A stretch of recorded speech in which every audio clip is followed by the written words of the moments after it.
लद्दाख में एलएसी के पास चीनी सेना के जमा होने से भारत में गुस्सा बढ़ रहा है। और गुस्सा बढ़ कैसे रहा है? सोशल मीडिया पर बायकॉट चाइना का ट्रेंड आप लगातार देख रहे होंगे, बार बार देख रहे होंगे। लोग ये कह रहे हैं कि चीनी सामानों का बायकॉट कर देना चाहिए। लेकिन आपको मालूम है भारत में चीनी सामान की स्थिति कैसी है? बिल्कुल ऐसी। मास्क, आप पहचान नहीं सकते कि कौन सा सामान चाइनीज है और कौन सा सामान भारतीय है, क्योंकि चीन का निवेश बहुत सारी चीजों में इस कदर से घुसा हुआ है कि किसी को पता तक नहीं लगता।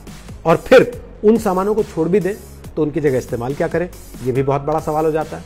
तो आज हम आपको बताते हैं कि भारत में किस किस जगह चीन ने कैसे कैसे निवेश किया हुआ है, जिसके बारे में आपको शक तक नहीं होता। Indian council on global relations से जुड़े एक थिंक टैंक गेटवे हाउस ने हाल ही में एक रिपोर्ट निकाली। इस रिपोर्ट का कहना है कि भारत के स्टार्टअप्स में कम से कम $4 अरब का तकनीकी निवेश है।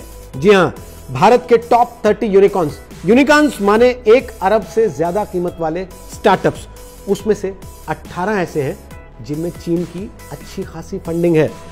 फरवरी में यह रिपोर्ट आई थी और इस रिपोर्ट के मुताबिक चीन के फंड से चलने वाले 92 कम से कम बड़े स्टार्टअप भारत में सफलतापूर्वक काम कर रहे हैं। अलीबाबा, टेंसेंट और बाइटडांस, ये 3 बड़ी चाइनीज फर्म्स हैं जिन्होंने भारतीय कारोबारों में रणनीतिक तरीके से निवेश किया हुआ।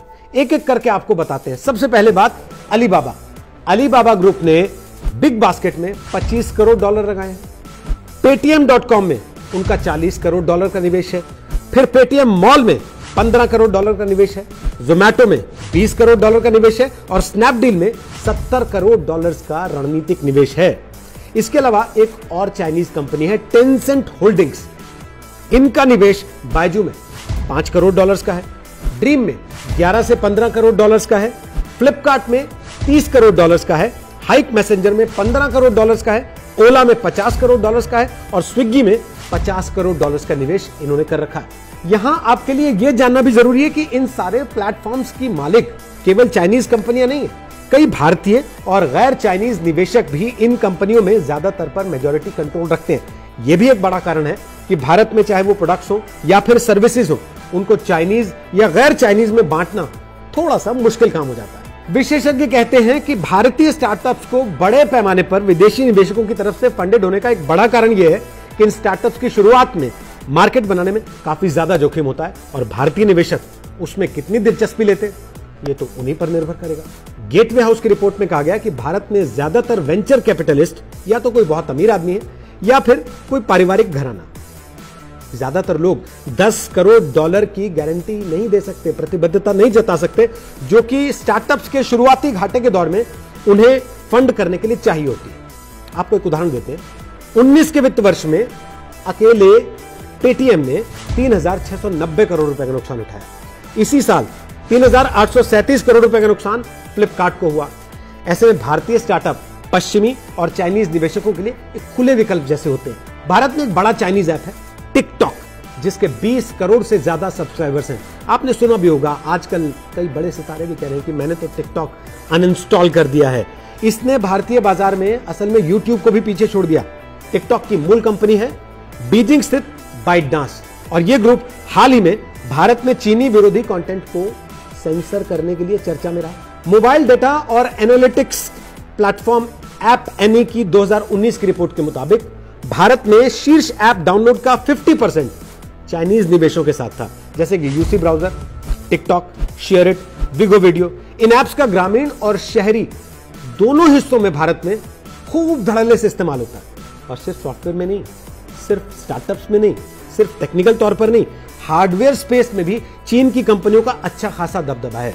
Global business analysis firm Counterpoints research के मुताबिक भारतीय स्मार्टफोन के बाजार में चीनी ब्रांड्स की हिस्सेदारी 2019 के पहले क्वार्टर के दौरान रिकॉर्ड 66% तक पहुंच गई थी। चीनी phone brands Xiaomi, Vivo, Oppo Bharat के घर घर में जाने जाने वाले नाम है। हालांकि जो प्रमुख चीनी फोन ब्रांड में से एक है Xiaomi, उसने हाल ही में ऐलान किया था कि वो भारत में अपने कुछ मॉडल बना रही है, यानी कि उन पर मेड इन इंडिया की मोहर लगी होगी, जैसे अब कुछ हद तक एप्पल के फोन्स पर आती है। असल में चाइनीज कंपनियों ने भारत में कई रास्तों से निवेश कर रखा है। जिसकी वजह से चाइनीज ब्रांड की पहचान करना भारत वालों के लिए थोड़ा सा मुश्किल हो जाता है। गेटवे हाउस की रिपोर्ट यह कहती है कि कुछ चाइनीज फंड भारत में अपने निवेश को सिंगापुर से, हांगकांग से, मॉरिशस के रास्ते से लगाते हैं। इसकी वजह से पता नहीं लगता कि वो सही मायने में चाइनीज हैं या फिर नॉन चाइनीज। मिसाल के लिए पेटीएम में अलीबाबा का निवेश Alibaba Singapore holdings private limited की तरफ से किया गया है। ये भारत के सरकारी डेटा में चाइनीज निवेश के तौर पर दर्ज नहीं है। और इतना ही नहीं, आज की तारीख में चीन के बहुत सारे हार्डवेयर, इलेक्ट्रॉनिक आइटम्स और होम यूटिलिटी प्रोडक्ट्स खुले बाजार में दिखते हैं जिन पर कोई ब्रांड नेम नहीं होता और जिनके बारे में ये पता लगाना बहुत कठिन होता है कि असल में ये किसके प्रोडक्ट हैं। और धोखे में ही सही आप उनको खरीद लाते हैं क्योंकि वो सस्ते मिल रहे हैं, तो आप उनको इस्तेमाल करने में परहेज नहीं बरतते, क्योंकि आपके लिए ये जान पाना बड़ा मुश्किल होता है क्या चाइनीज है और क्या भारतीय है।